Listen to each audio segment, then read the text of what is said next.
Greetings everyone. Welcome to my presentation.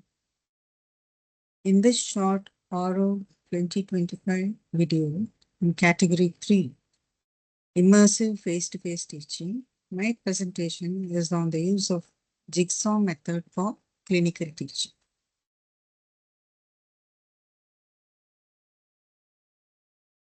This is the outline of my talk.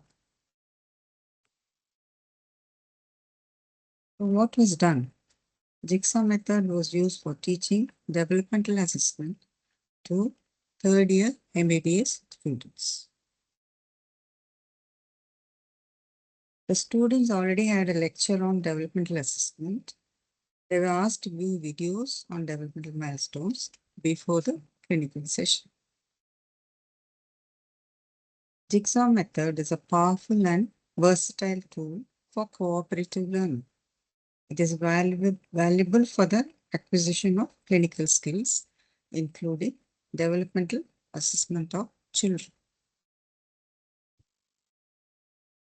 How was it done? Prior to the session, I had shared a table of developmental milestones at various ages up to 6 years, along with line drawings of milestones and other notes, including the Denver Developmental Screening Chart. The students were expected to download and bring it for the clinical session. On the day of the clinical session, students were assigned children of various ages in the pediatric clinic.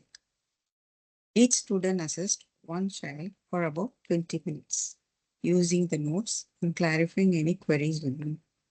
Later, all the students assembled in the classroom. They sat in the order according to the age of the child and gave their presentations, and they received feedback. Further queries were clarified.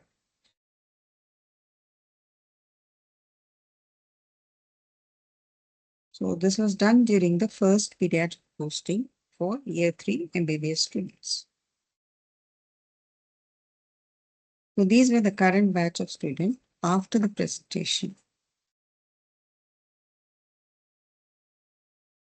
The venue was in Faculty of Medicine, University Kuala Lumpur, and the clinic was in Hospital Raja Parmeswari, Bangalore, April. So I was involved in this session. These are my acknowledgement and a few references. Thank you.